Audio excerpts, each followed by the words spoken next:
I am now more than 90 days binge and purge free.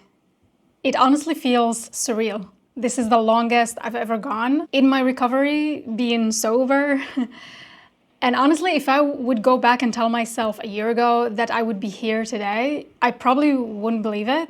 Not because I didn't want to recover, I really wanted to recover. Every time I would binge and purge, I would say to myself, I absolutely hate this. I'm so ashamed. I don't want to do this anymore. Tomorrow is going to be a new day. I'm going to do something different. I'm going to start recovering, etc. But I really didn't believe that I could, to be honest.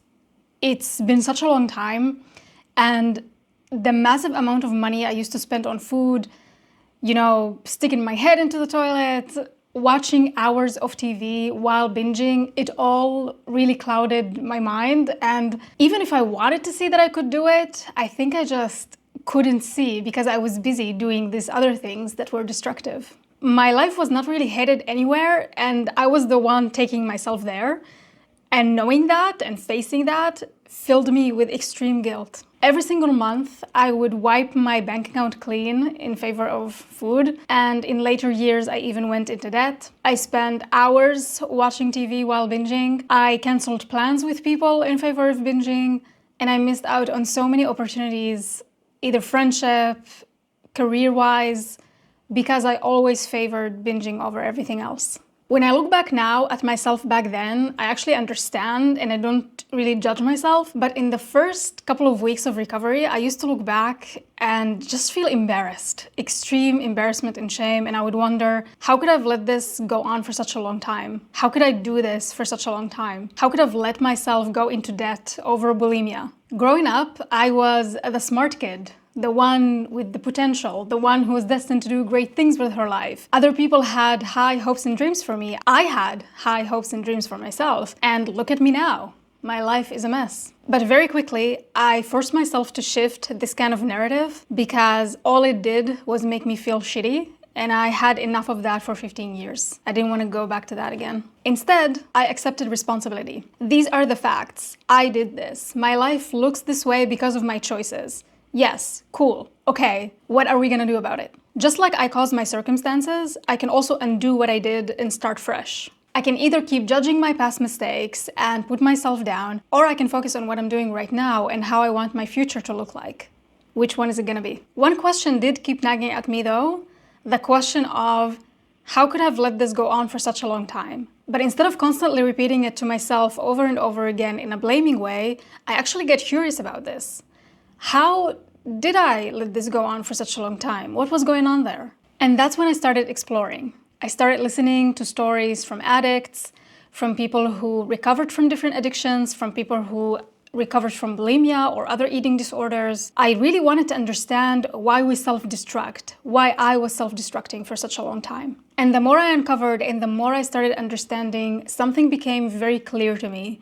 The fact that I was in pain. I was hurting, and this was my way to cope with it. Do you know the phrase, hurt people hurt people? So when we're hurting, we also hurt ourselves, not just other people. Bulimia was the only way I knew how to deal. It was a destructive coping mechanism, but it was a coping mechanism nonetheless. It was the only way that I knew to not think of my pain. Now, could I have looked for other ways to cope with my pain? Sure. And I did try. But the thing is, I wasn't really ready to give up binging yet because my obsession with food was stronger than my desire to give up bulimia. Once I understood this about myself, I accepted it.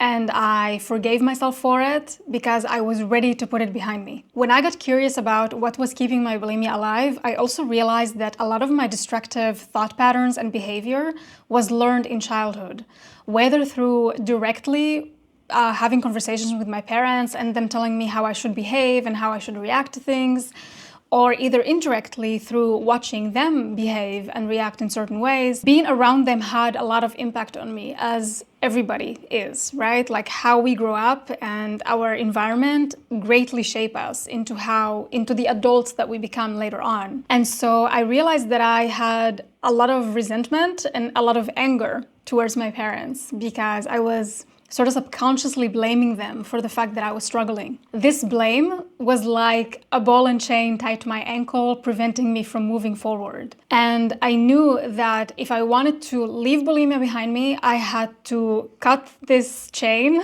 and leave it where it was. I had to basically forgive my parents the way I forgave myself. Now, this was a process, to be honest, but one thing that helped me is adopting the belief that people are doing the best that they can at any given moment with the information that they have. Just like I used bulimia to cope with my discomforts, other people use other coping mechanisms to deal with their discomforts.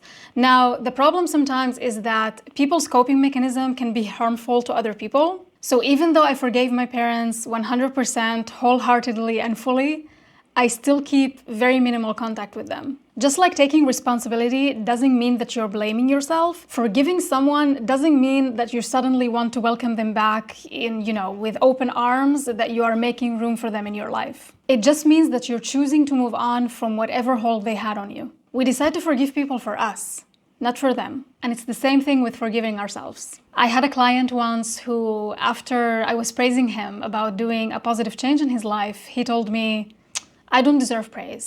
Don't say this to me. I should have been doing this all along." And if you're feeling the same, I want you to think of a video game, something like Skyrim, for example, where at every level, you gain access to some new information that enable you to unlock the next level and reach it and go there. Something like new information that you can learn, new capacity to learn new things, a new weapon, a better capacity to shield yourself, etc. Now imagine yourself at level 20 with a new shiny weapon, endless supplies of ammo, amazing fighting skills, etc., whatever you want. Do you look back at your character in level 5 and say, I should have been able to fight better back then? No, because A, you know that your character didn't have those options back then, and B, you're focusing on this level that you're at right now, and you're understanding how you can defeat it and how you can advance to the next level. You're not looking back. Extend yourself the same courtesy. We are all smarter in hindsight. I mean, to be honest with you, I wrote the script that is right here in front of me about 2 weeks ago, and I see already some mistakes that I did, and I wish I would have constructed this sentence differently, put this paragraph here instead of here, whatever it may be. We are all smarter when we look back at our life, right? Our capacity to choose differently now comes from learning from our mistakes and expanding the way we think. So let go of the should have and would have and all that crap. You're here right now. What are you gonna choose to do right now? Thank you so much for watching. I really appreciate you being here. Have a great week, and I'll see you soon. Bye.